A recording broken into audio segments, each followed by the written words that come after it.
दोस्तों स्वागत है आप सभी का हमारे इस वीडियो में। दोस्तों मैं गोविंद जायसवाल। दोस्तों आज का जो हमारा टॉपिक है वो है विद्युत क्षेत्र तथा विद्युत बल रेखाएं। यानी कि आज हम यहाँ पर बात करेंगे इलेक्ट्रिक फील्ड के बारे में, यानी कि विद्युत क्षेत्र के बारे में। अब यहाँ पर विद्युत क्षेत्र को समझने से पहले हमको क्षेत्र के बारे में पता करना होगा कि ये क्षेत्र क्या चीज है। जैसे कि यहाँ पर अगर हम एक उदाहरण दें, मान लीजिए कि यहाँ पर ये एक हीटर है, या फिर आप मान लीजिए कि यहाँ पर एक लकड़ी जल रहा है या हीटर है, और इस हीटर के किनारे किनारे पर क्या होता है कि ठंडी के समय में जब लोगों को ज़्यादा ठंडक लगती है तो लोग हीटर जला लेते हैं और उस हीटर के किनारे किनारे लोग बैठ जाते हैं और वहाँ पर वो उष्मा प्राप्त करते हैं, अर्थात वहाँ वो जब ताप होता है तो उसके कारण उनको ठंडी जो होती है वो कम लगती है। तो ये जो हीटर है, ये जब हीटर जल रहा है तो हीटर का कुछ ही क्षेत्र होगा। जैसे मान लीजिए कि ये इतना क्षेत्र है, अगर इस इतने ये जो हमारा ये पूरा हीटर है, ये क्या है, ये हमारा है हीटर, और ये जो हीटर है ये जल रहा है और ठंडी का मौसम है। तो ऐसे दौर में क्या होता है कि लोग हीटर को जलाकर उसके चारों तरफ बैठ जाते हैं और बैठने के बाद में ऊष्मा प्राप्त करते हैं, यानी कि वो ठंडी से बचते हैं। अब ऐसे कंडीशन में ये जो हीटर है इसके चारों ओर एक निश्चित क्षेत्र होगा कि अगर आप उस क्षेत्र के अंदर होंगे तो आपको ठंड महसूस नहीं होगा, अर्थात वहां पर ऊष्मा आपको मिलेगा। लेकिन यहीं पर क्या होगा कि ये जो मनुष्य है, अगर ये मनुष्य यहाँ पर बैठ जाए तो इसको यहाँ पर इस हीटर का कोई ताप या कोई ऊष्मा नहीं मिलेगा, अर्थात उसको ठंडी जो बाहर माहौल में जो ठंडी है वो उसको लगेगा। और यही इंसान जैसे ही इस क्षेत्र में आ जाता है, ये जैसे ही इस क्षेत्र में आएगा उसको वहां पर ऊष्मा मिलना प्राप्त हो जाएगा और वो ठंडी से बच जाएगा। तो कहने का मतलब क्या है कि हीटर के चारों तरफ का ऐसा क्षेत्र जहां पर व्यक्ति बैठकर ऊष्मा प्राप्त कर सके वो हीटर का ऊष्मीय क्षेत्र कहलाएगा। अर्थात इस हीटर का एक निश्चित दायरा होता है और उस दायरे में ऊष्मा होता है और यही क्षेत्र कहलाता है इस हीटर का। तो जैसे ये हीटर का क्षेत्र है, ऐसे अब हम विद्युत क्षेत्र के बारे में जानेंगे।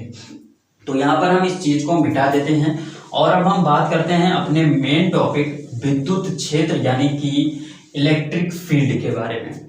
इलेक्ट्रिक फील्ड की अगर हम बात करें तो विद्युत क्षेत्र क्या होता है कि कोई एक आवेश हो। जैसे कि आप सभी को हमने बता रखा है कि मान लीजिए कि कोई एक ये वस्तु है और ये वस्तु धन आवेशित है, और यहाँ पर कोई एक वस्तु है ये ऋण आवेशित है। तो हमने पहले से बता रखा है कि समान प्रकार के आवेशों के बीच में प्रतिकर्षण बल और विपरीत प्रकार के आवेशों के बीच में आकर्षण बल कार्य करता है। अर्थात अगर यहाँ पर ये प्लस चार्ज है और ये माइनस चार्ज है तो ये दोनों एक दूसरे को आकर्षित करेंगे, अर्थात ये दोनों मिल जाएंगे। और यहीं पर ये जो है अगर प्लस हो जाए तो यहाँ पर क्या हो जाएगा, जैसे ये प्लस और ये प्लस, तो दोनों समान प्रकार के जब आवेश हो जाएंगे तो ये एक दूसरे को क्या करेंगे, प्रतिकर्षित करेंगे। और यहीं पर अगर माइनस और माइनस हो जाए तब भी यहाँ पर ये प्रतिकर्षित करेगा।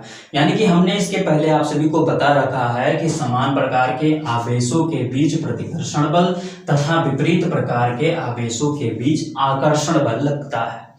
अब यहाँ पर अगर हम विद्युत क्षेत्र की बात करें तो मान लीजिए कि कोई एक यहाँ पर आवेशित वस्तु है या आवेश है, ये एक आवेश है।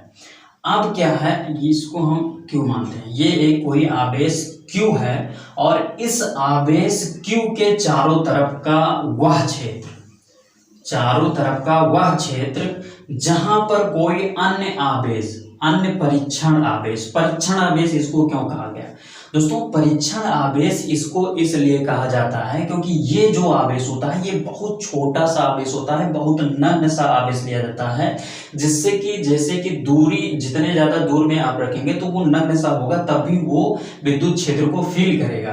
यानी छोटा जो होगा तो उसको ज्यादा फील आएगा। जैसे कि मान लीजिए ठंडी का मौसम होता है तो ठंडी के मौसम में जो बड़ा इंसान होता है उसको थोड़ा कम ठंडक लगेगा, लेकिन अगर वहीं पर छोटा इंसान होगा, छोटा बच्चा होगा तो उसको ठंडी से ज्यादा प्रकोप होगा उसको।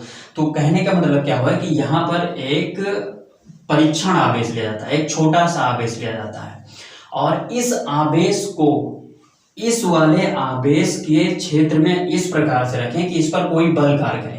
अगर ये प्लस आवेश है, ये प्लस आवेश है तो प्रतिकर्षित करेगा, अगर ये माइनस और ये प्लस होगा तो आकर्षित करेगा। कहने का मतलब क्या है, चाहे ये समान प्रकार के आवेश दोनों होंगे, चाहे विपरीत प्रकार के आवेश होंगे, अगर हम यहाँ पर कोई आवेश रखेंगे इस वाले आवेश के क्षेत्र में तो क्या होगा कि ये वाला आवेश इस वाले आवेश पर एक बल लगाएगा।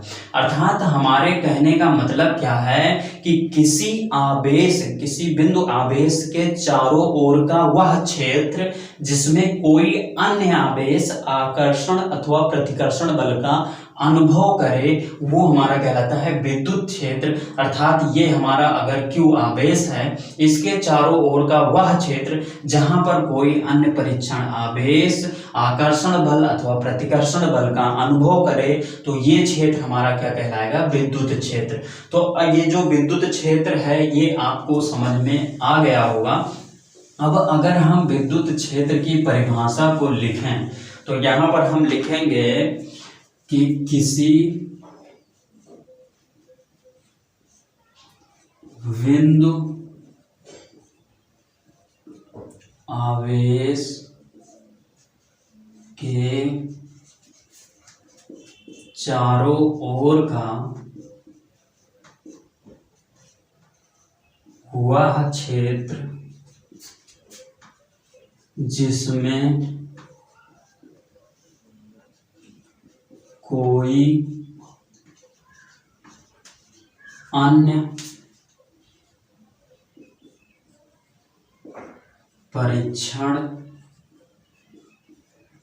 परीक्षण आवेश आकर्षण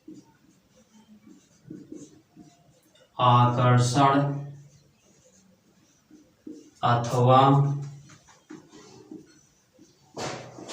प्रतिकर्षण बल का अनुभव करे विद्युत क्षेत्र कहलाता है।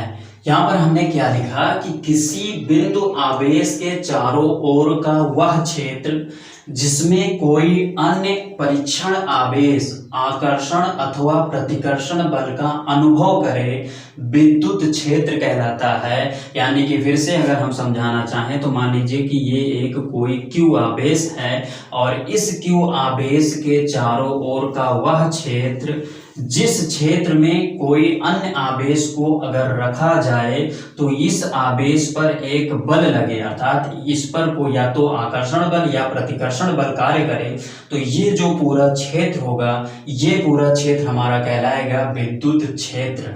और विद्युत क्षेत्र को विद्युत बल रेखाओं द्वारा निरूपित किया जाता है। तो अब हम बात करेंगे विद्युत बल रेखाओं के बारे में। तो ये हमारा विद्युत क्षेत्र हो गया। अब हम बात करते हैं विद्युत बल रेखाओं के बारे में। तो इस चीज को यहाँ से मिटा देते हैं और हेडिंग दे देते हैं यहाँ पर हम विद्युत बल रेखाएं। दोस्तों विद्युत बल रेखाएं क्या होती हैं इस चीज को यहाँ पर समझते हैं। दोस्तों फैराडे एक वैज्ञानिक थे और उन्होंने ये जो विद्युत क्षेत्र है इस चीज को आसानी से समझने के लिए विद्युत बल रेखाओं की कल्पना की। अर्थात विद्युत बल रेखाएं होती नहीं हैं, इसकी केवल और केवल कल्पना की गई। अगर हम इस चीज की परिभाषा लिखें तो यहाँ पर हम लिखेंगे विद्युत बल रेखाएं काल्पनिक निष्कोण वक्र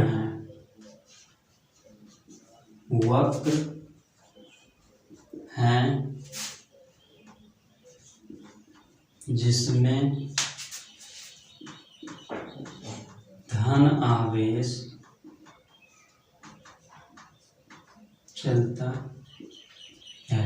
यहाँ पर हमने लिखा कि विद्युत बल रेखाएं काल्पनिक निष्कोण वक्र हैं जिसमें धन आवेश चलता है। कहने का मतलब क्या है कि जो विद्युत बल रेखाएं होती हैं, जैसे मान लीजिए कि यहाँ पर एक आवेश है, ये हमारा है प्लस क्यू आवेश, और यहाँ पर एक आवेश है और ये हमारा है माइनस क्यू आवेश।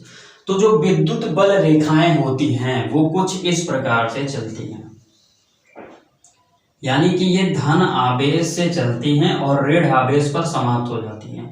ये कुछ इस प्रकार से चलती हैं।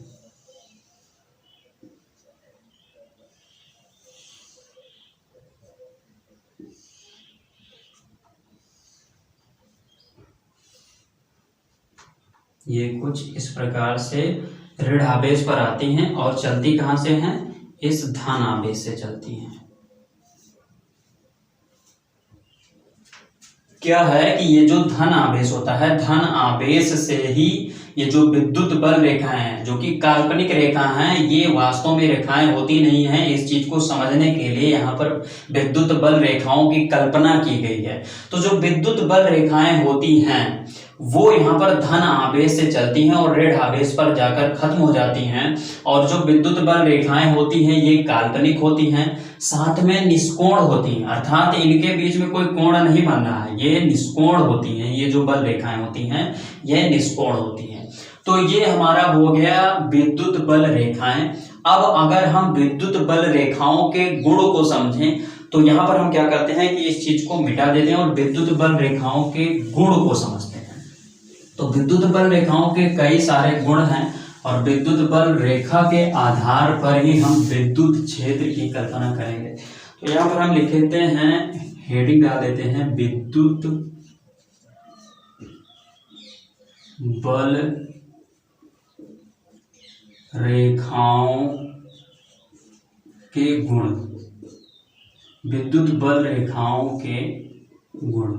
अगर हम विद्युत बल रेखाओं के गुण को समझें तो जो विद्युत बल रेखा की गुण है उसमें हमारी सबसे पहली गुण तो यही होगी कि विद्युत बल रेखा धन आवेश से निकलकर ऋण आवेश पर समाप्त हो जाती है। अर्थात यहाँ पर हम लिखेंगे विद्युत बल रेखाएं धन आवेश से निकलकर ऋण आवेश पर समाप्त होती है। इसका मतलब क्या हुआ? यहाँ पर हमने लिखा विद्युत बल रेखाएं धन आवेश से निकलकर ऋण आवेश पर समाप्त होती। इस चीज को अभी जस्ट हम समझाए हैं, फिर से यहाँ पर समझा दे रहे हैं। ये मान लीजिए कि प्लस क्यू आवेश है और ये मान लीजिए कि माइनस क्यू आवेश है।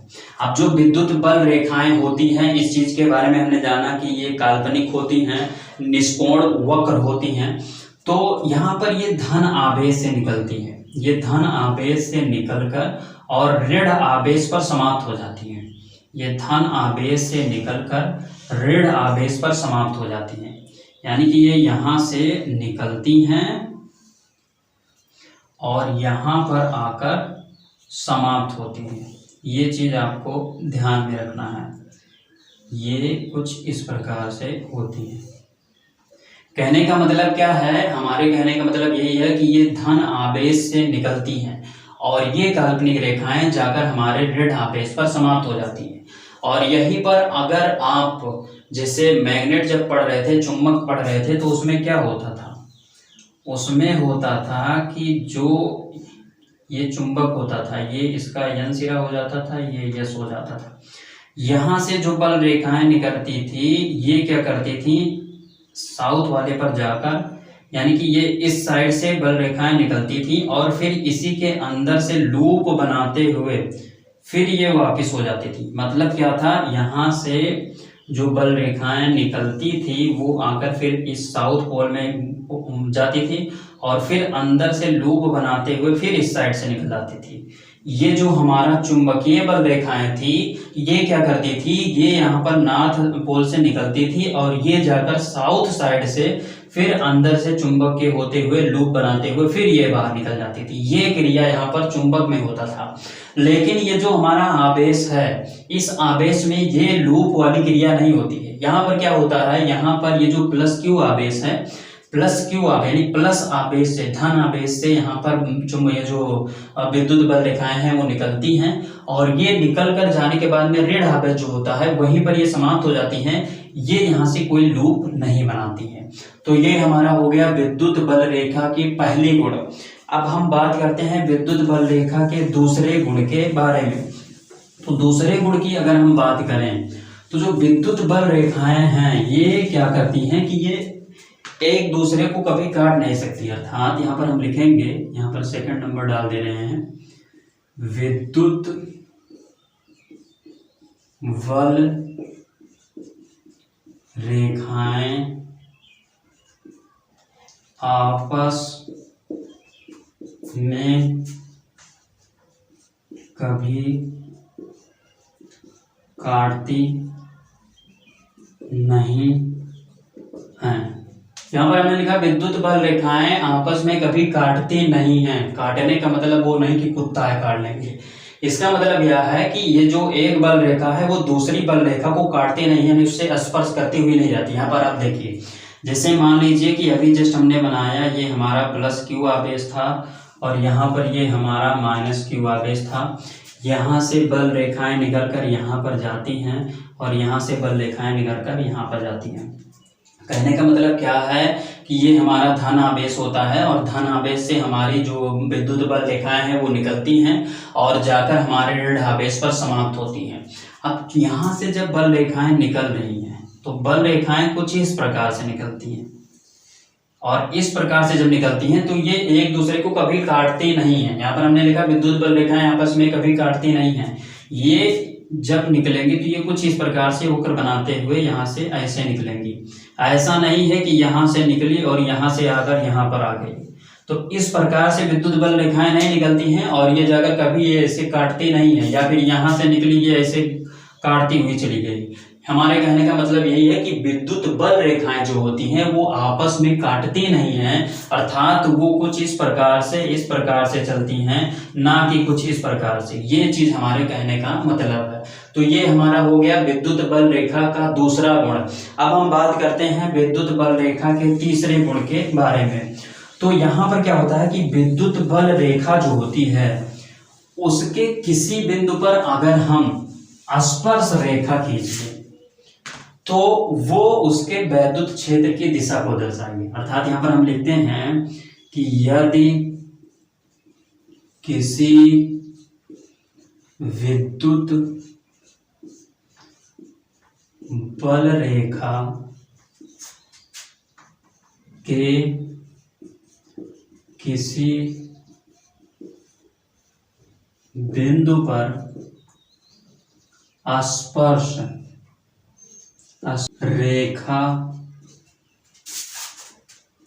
रेखा खींच दें तो वो उस बिंदु पर विद्युत क्षेत्र E की दिशा को दर्शाती है। यहां पर हमने लिखा कि यदि किसी विद्युत बल रेखा के किसी बिंदु पर स्पर्श रेखा खींच दें तो उस बिंदु पर विद्युत क्षेत्र E की दिशा को दर्शाती है। कहने का मतलब क्या है कि जैसे अभी जस्ट हम फिर से चित्र बनाएंगे, ये प्लस क्यू है, ये हमारा माइनस क्यू है और यहाँ से हमारा ये कुछ इस प्रकार से विद्युत बल रेखाएं चलती हैं। तो ये जो विद्युत बल रेखा है, अगर हम इस विद्युत बल रेखा के किसी बिंदु पर, जैसे मान लीजिए कि ये बिंदु है, ये बिंदु है, अगर इस बिंदु पर हम एक स्पर्श रेखा खींच दें ये कुछ, तो ये जो डायरेक्शन होगा ये विद्युत क्षेत्र का डायरेक्शन होगा। अर्थात इस बिंदु पर विद्युत क्षेत्र का डायरेक्शन यहाँ पर है। उसके बाद में अगर हम फिर किसी दूसरे बिंदु पर ले, मान लीजिए यहाँ पर ले लेते हैं, तो यहाँ पर अगर इस बिंदु को लेकर यहाँ पर अगर हम स्पर्श रेखा खींचें तो यहाँ से डायरेक्शन कुछ ये होगा, यहाँ पर विद्युत क्षेत्र की दिशा ये होगा। ठीक इसी प्रकार से अगर हम कोई ये बिंदु ले लें, यहाँ से स्पर्श रेखा खींचे तो इसका डायरेक्शन ये होगा। तो कहने का मतलब क्या है कि जो विद्युत बल रेखाएं होती हैं इस पर विद्युत क्षेत्र की दिशा परिवर्तित होती रहती है। क्यों? क्योंकि ये काल्पनिक वक्र है, और अगर ये वक्र है तो हर समय पर इसका पॉइंट जो है वो बदलता रहेगा, यानी कि ये हर स्थान पर, हर पॉइंट पर ये मुड़ती रहती हैं, वक्रनुमा रहती हैं। तो इससे क्या होता है कि जो विद्युत क्षेत्र की डायरेक्शन जो होती है वो हर बिंदु पर चेंज होती रहती है। अर्थात यहाँ पर इस साइड में था, यहाँ पर इस साइड में है, और यहाँ पर इस साइड में है, और यहाँ पर बात करेंगे तो इस साइड में होगा। तो इस प्रकार से जो विद्युत क्षेत्र का डायरेक्शन होता है वो चेंज होता रहता है।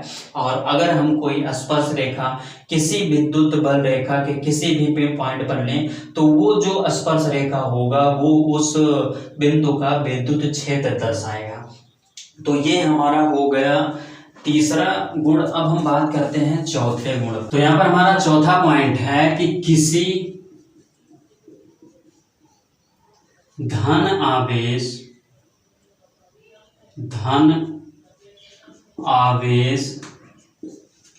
से निकलने वाली अथवा ऋण आवेश की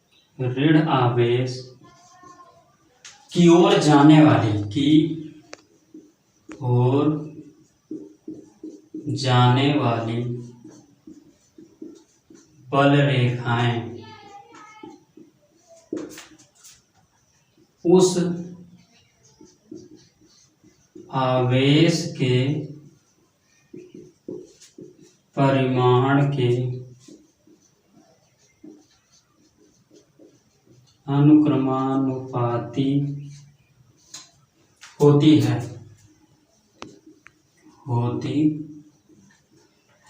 यहाँ पर हमने लिखा किसी धन आवेश से निकलने वाली अथवा ऋण आवेश की ओर जाने वाली। अब यहाँ पर धन आवेश होगा तो उससे हमारी जो विद्युत बल रेखाएं हैं वो निकलेंगी, और अगर ऋण आवेश होगा तो ऋण आवेश की ओर जाएंगी।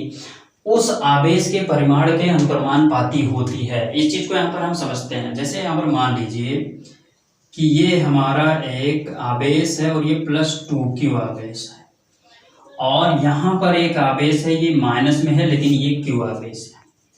तो यहाँ पर ये +2q आवेश है। यहाँ से क्या है कि जो बल रेखाएं निकल रही हैं वो मान लेते हैं 4 बल रेखाएं निकल रही हैं। कितनी बल रेखाएं निकल रही हैं? 4 बल रेखाएं निकल रही हैं। अब ये जो है ये +2q आवेश है, और यहाँ पर क्या है? q आवेश है। यहाँ पर हमने क्या लिखा है? किसी धन आवेश से निकलने वाली अथवा ऋण आवेश की ओर जाने वाली बल रेखाएं उस आवेश के परिमाण के अनुक्रमानुपाती होंगी। अर्थात अगर बल रेखाओं की संख्या को बढ़ा रहे हैं तो उसके आवेश की मात्रा को भी, आवेश के परिमाण को भी बढ़ाना होगा।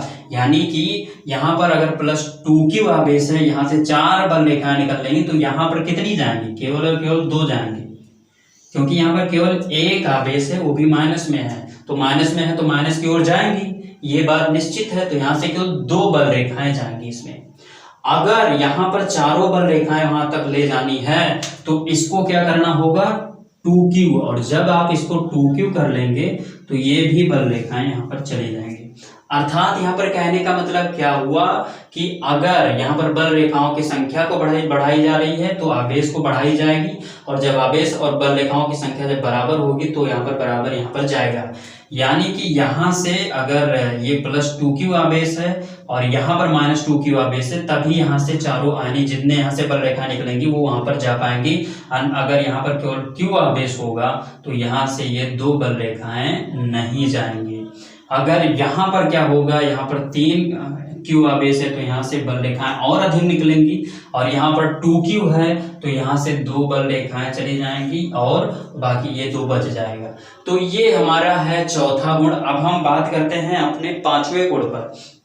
5वां गुण क्या है कि अगर हम कोई अनंत लंबाई का एक राड लें, धन आवेशित राड लें, तो उनसे जो बल रेखाएं निकलेंगी वो बल रेखाएं उस राड के लंबवत हो जाती हैं। कैसे हो जाती हैं उसको हम बताते हैं।